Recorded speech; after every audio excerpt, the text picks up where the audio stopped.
پاکستان میں بر صغیر میں مختلف مکتبہ ہائے فکر کے لوگ رہتے ہیں. ایک کہتا ہے میں مومن ہوں، دوسرا کہتا ہے تو نہیں ہے میں ہوں، وہ تیسرا کہتا ہے میں ہوں، چوتھا کہتا ہے تو نہیں ہے میں ہوں. کیوں؟ اس لیے کہ سب نے مومن کی ڈیفینیشن اپنے اپنے فرقے کے مطابق کی، اپنے اپنے مسلک کے مطابق کی ہوئی ہے. تو دل بڑا پریشان رہتا ہے کہ پھر اب ہمارے پاس مشین تو ہے نہیں کہ کسی کو کہہ دیں کہ تو کافر ہے. یہ تو ہمارا نہیں، یہ تو مفتیان اسلام کا کام ہے، وہ جس کو سمجھتے ہیں اور کہتے ہیں. تو پھر محبت کی کوئی ایسی تعریف مل جائے جس پر کسی کو اختلاف نہ ہو.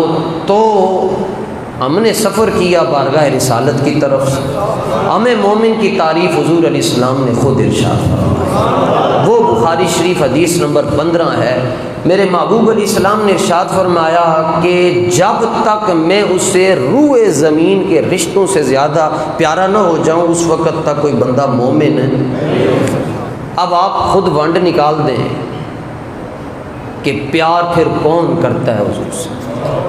سارے مکتبہ ہائے فکر کو دیکھ لیں اور ونڈ خود نکال لیں کہ کون مصطفیٰ جان رحمت سے اپنے والدین، اپنی اولاد اور روح زمین کے رشتوں سے بڑھ کر جو آپ کو مسلک محبت کرتا ہوا نظر آتا ہے، سمجھ لیجئے گا یہی وہ مسلک ہے جنہوں نے جنت میں جانا. یہ فیصلہ ہم نے آپ کی کورٹ میں رکھ دیا، آپ خود تلاش کر لیجیے.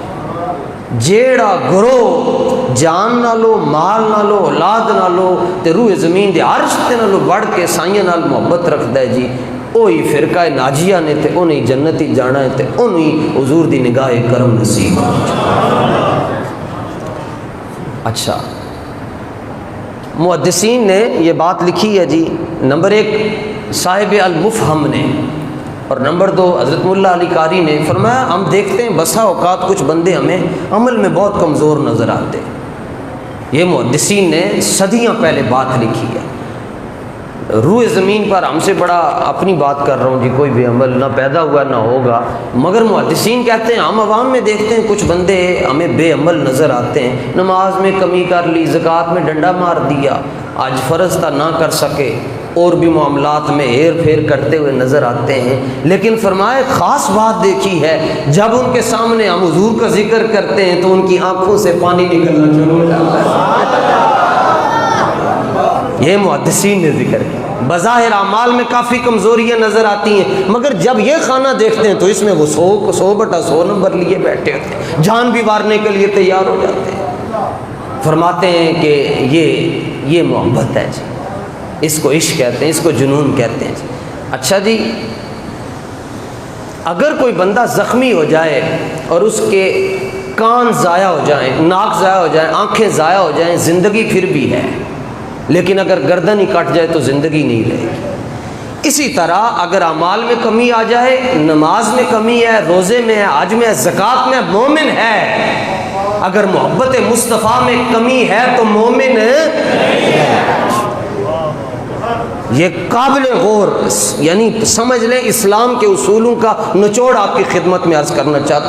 اور مثال اگر سمجھنا چاہیں، بچپن میں اللہ نہ کرے کوئی بچہ اغوا ہو جائے بچپن میں اور 20 سال کے بعد ملے اپنے رشتہ داروں کے پاس، انتظامیوں سے پوچھتی ابا جی دا نام کی ہے، کہندا نہیں آندا. والدہ کا نام کیا ہے نہیں پتا، چاچے دا نام کی ہے نہیں پتا، ماموں کا نام، کسی رشتے کا نام نہیں آتا.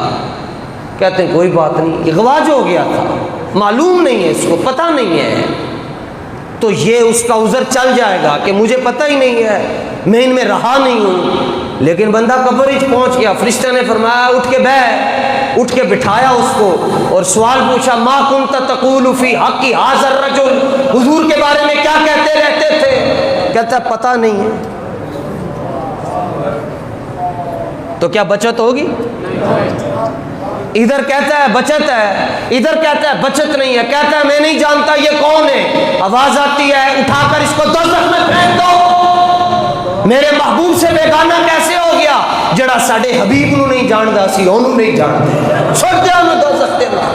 اور اگر عملوں میں کمزوری ہے، نماز زکوٰۃ اللہ نہ کرے ہو جائے، پھر بھی وہ کہ ہاں جی عمل میں کمزوری ہے، مگر ذرا ٹھہر جاؤ، ہونے 10 دن آئے کون ہے،